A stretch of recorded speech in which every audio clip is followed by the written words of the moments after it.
सर्वस्वरूपे सर्वेशे सर्वशक्ति समन्विते व्यवस्त्राहि no देवी दुर्गे देवी नमोस्तुते। जय माँ दुर्गा, जय माँ भवानी। आप सभी को नवरात्रि की ढेर सारी शुभकामनाएं। माता रानी आप पर अपनी कृपा और अपना आशीर्वाद हमेशा बनाए रखें। भक्तों, आज नवरात्रि का दूसरा दिन है और नवरात्रि के दूसरे दिन माँ ब्रह्मचारिणी की पूजा करने का विधान है। आज की इस वीडियो में आप माता रानी के द्वितीय अध्याय और तृतीय अध्याय को सुनेंगे।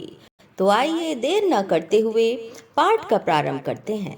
बोलिए दुर्गा माता की जय।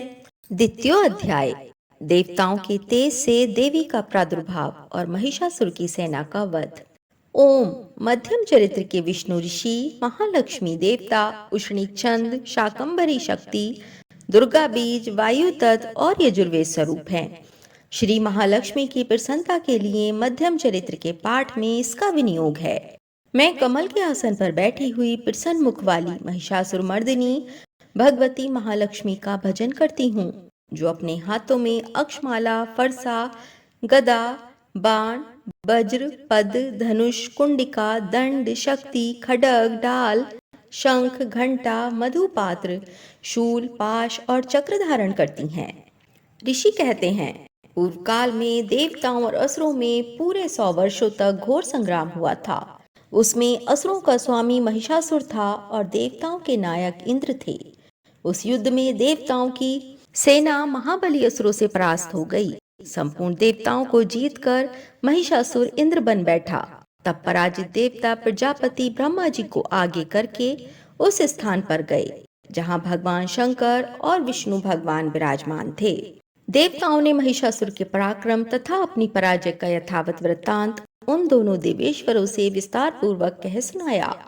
वे बोले, भगवान, महिषासुर सूर्य, इंद्र, अग्नि, वायु, चंद्रमा, यम, वरुण तथा अन्य देवताओं के भी अधिकार छीनकर स्वयं ही सबका अधिष्ठाता बना बैठा है।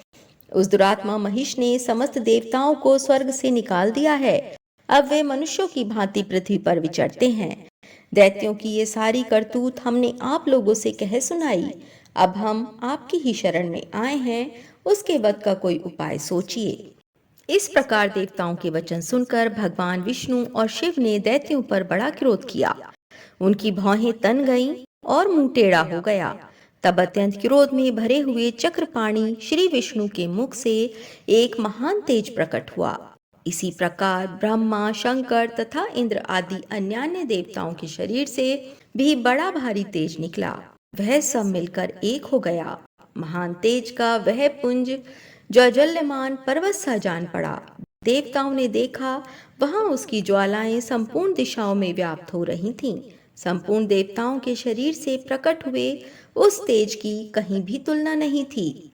एकत्रित होने पर वह एक नारी के रूप में परिणत हो गया और अपने प्रकाश से तीनों लोकों में व्याप्त जान पड़ा। भगवान शंकर का जो तेज था, उससे उस देवी का मुख प्रकट हुआ। यमराज के तेज से उसके सिर में बाल निकल आए। श्री विष्णु भगवान के तेज से उसकी भुजाएं उत्पन्न हुईं। चंद्रमा के तेज से दोनों स्तनों का और इंद्र के तेज से मध्य भाग कटि प्रदेश का प्रादुर्भाव हुआ। वरुण के तेज से जंघा और पिंडली तथा पृथ्वी के तेज से नितंब भाग प्रकट हुआ। ब्रह्मा के तेज से दोनों चरण और सूर्य के तेज से उसकी अंगुलियां हुईं। वसुओं के तेज से हाथों की अंगुलियां और कुबेर के तेज से नासिका प्रकट हुई। उस देवी के दांत प्रजापति के तेज से और तीनों नेत्र अग्नि के तेज से प्रकट हुए थे। उसकी भौहें संध्या के और कान वायु के तेज से उत्पन्न हुए थे। इसी प्रकार अन्य देवताओं के तेज से भी उस कल्याणमयी देवी का आविर्भाव हुआ। तदंतर समस्त देवताओं के तेजापुंज से प्रकट हुई देवी को देखकर महिषासुर के सताए हुए देवता बहुत प्रसन्न हुए। पिनाकधारी भगवान शंकर ने अपने शूल से एक शूल निकालकर उन्हें दिया। फिर भगवान विष्णु ने भी अपने चक्र से चक्र उत्पन्न करके भगवती को अर्पण किया। वरुण ने भी शंख भेंट किया। अग्नि ने उन्हें शक्ति दी और वायु ने धनुष तथा बाण से भरे हुए 2 तरकस प्रदान किए। सहस्र नेत्रों वाले देवराज इंद्र ने अपने वज्र से वज्र उत्पन्न करके दिया और ऐरावत हाथी से उतारकर 1 घंटा भी प्रदान किया।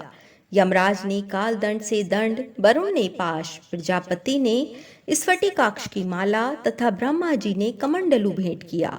सूर्य ने देवी के समस्त रोमकूपों में अपनी किरणों का तेज भर दिया। काल ने उन्हें चमकती हुई ढाल और तलवार दी। क्षीर समुद्र ने उज्जवल हार तथा कभी जीर्ण न होने वाले 2 दिव्य वस्त्र भेंट किए। साथ ही उन्होंने दिव्य चूड़ामणि, 2 कुंडल, कड़े, उज्जवल अर्धचंद्र, सब बाहुओं के लिए केयूर, दोनों चरणों के लिए निर्मल नुपुर, गले की सुंदर हंसली और सब अंगुलियों में पहनने के लिए रत्नों की बनी अंगूठियां भी दी। विश्वकर्मा ने उन्हें अत्यंत निर्मल फरसा भेंट किया। साथ ही अनेक प्रकार के अस्त्र और अभेद कवच दिए। इनके सिवा मस्तक और वक्षा स्थल पर धारण करने के लिए कभी ना कुम्हलाने वाले कमलों की मालाएं दी। जलधि ने उन्हें सुंदर कमल का फूल भेंट किया।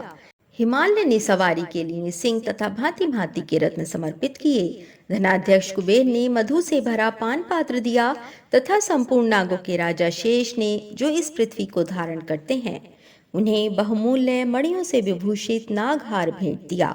इसी प्रकार अन्य देवताओं ने भी आभूषण और अस्त्र शस्त्र देकर देवी का सम्मान किया। तत्पश्चात उन्होंने बारंबार अट्टहास पूर्वक उच्च स्वर से गर्जना की। उनके भयंकर नाद से संपूर्ण आकाश गूंज उठा। देवी का वह अत्यंत उच्च स्वर से किया हुआ सिंहनाद कहीं समा न सका। आकाश उसके सामने लघु प्रतीत होने लगा। उससे बड़े जोर की प्रतिध्वनि हुई, जिससे संपूर्ण विश्व में हलचल मच गई और समुद्र कांप उठे। पृथ्वी डोलने लगी और समस्त पर्वत हिलने लगे। उस समय देवताओं ने अत्यंत प्रसन्नता के साथ सिंह वाहिनी भवानी से कहा, देवी तुम्हारी जय हो। साथ ही महर्षियों ने भक्ति भाव से विनम्र होकर उनका स्तवन किया। संपूर्ण त्रिलोकी को क्षोभग्रस्त देख दैत्यगण अपनी समस्त सेना को कवच आदि से सुसज्जित कर हाथों में हथियार लेकर सहसा उठकर खड़े हो गए। उस समय महिषासुर ने बड़े क्रोध में आकर कहा, ये क्या हो रहा है? फिर वह संपूर्ण असुरों से घिरकर उस सिंहनाद की ओर लक्ष्य करके दौड़ा और आगे पहुंचकर उसने देवी को देखा, जो अपनी प्रभा से तीनों लोगों को प्रकाशित कर रही थीं। उनके चरणों के भार से पृथ्वी दबी जा रही थी। माथे के मुकुट से आकाश में रेखा सी खींच रही थी तथा वे अपने धनुष की टंकार से सातों पातालों को शुद्ध किए देती थीं। देवी अपनी हजारों भुजाओं से संपूर्ण दिशाओं को आच्छादित करके खड़ी थीं। तदंतर उनके साथ दैत्यों का युद्ध छिड़ गया।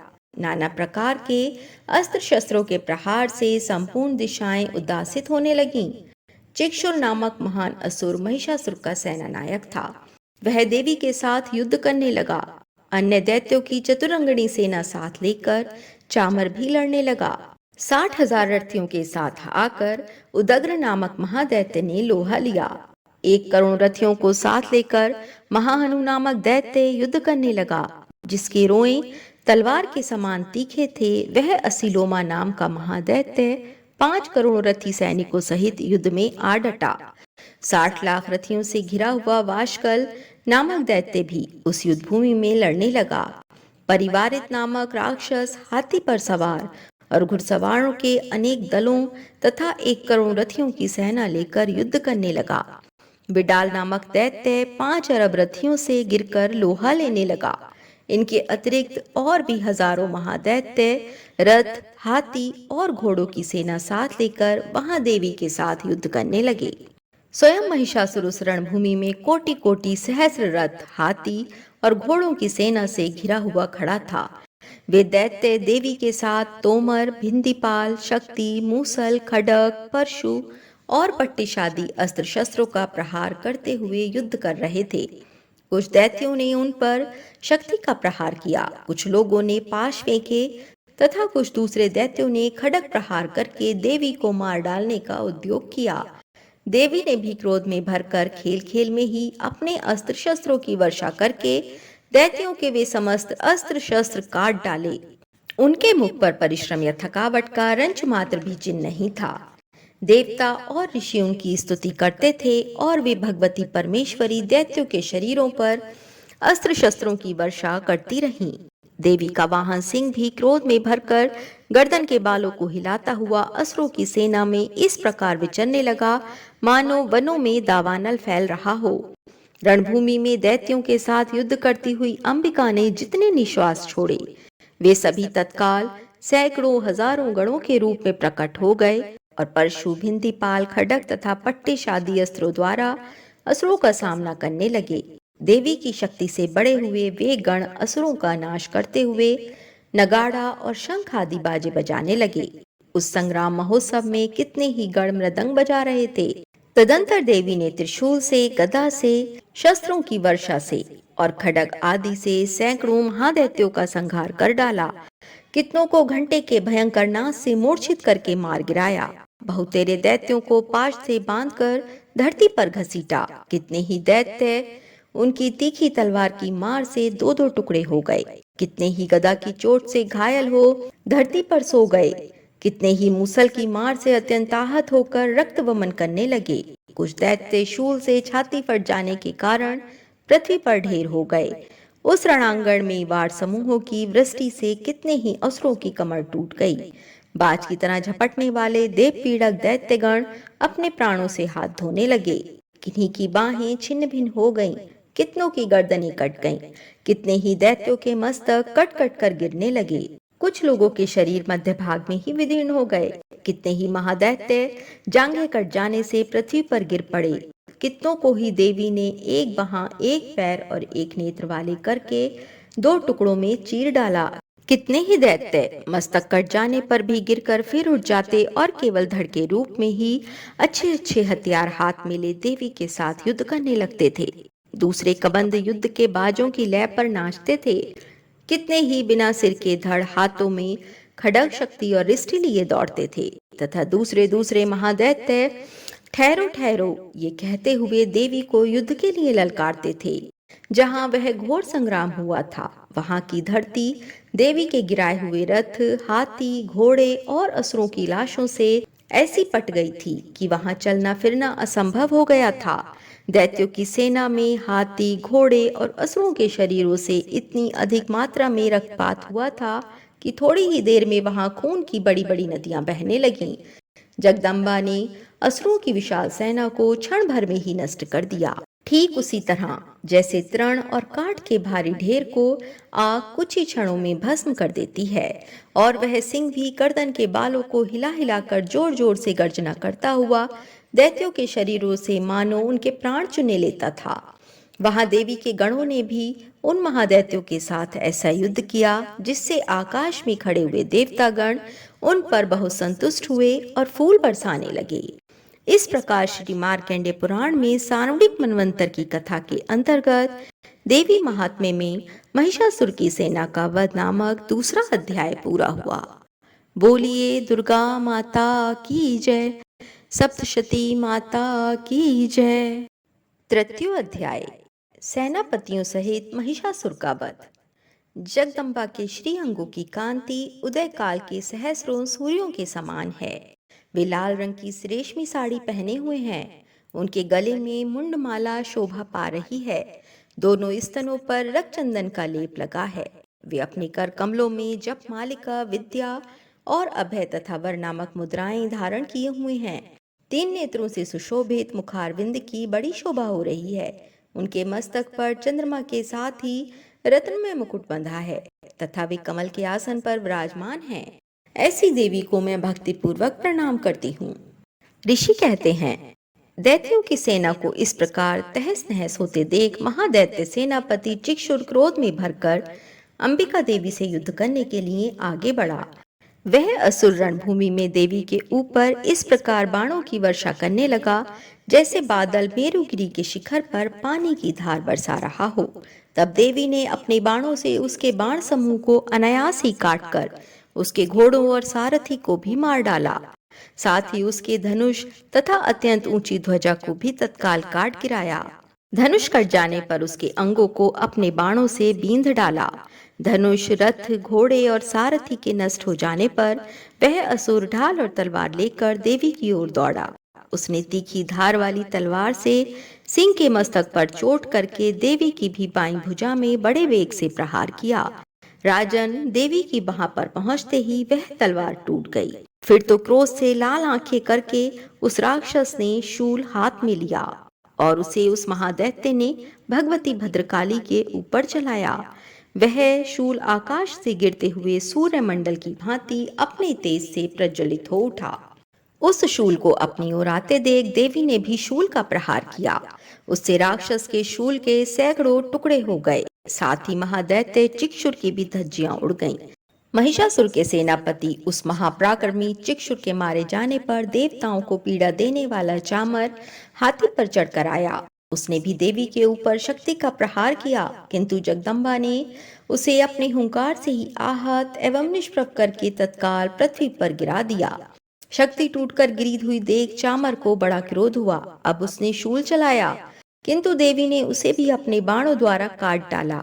इतने में ही देवी का सिंह उछलकर हाथी के मस्तक पर चढ़ बैठा और उस दैत्य के साथ खूब जोर लगाकर बाहु युद्ध करने लगा।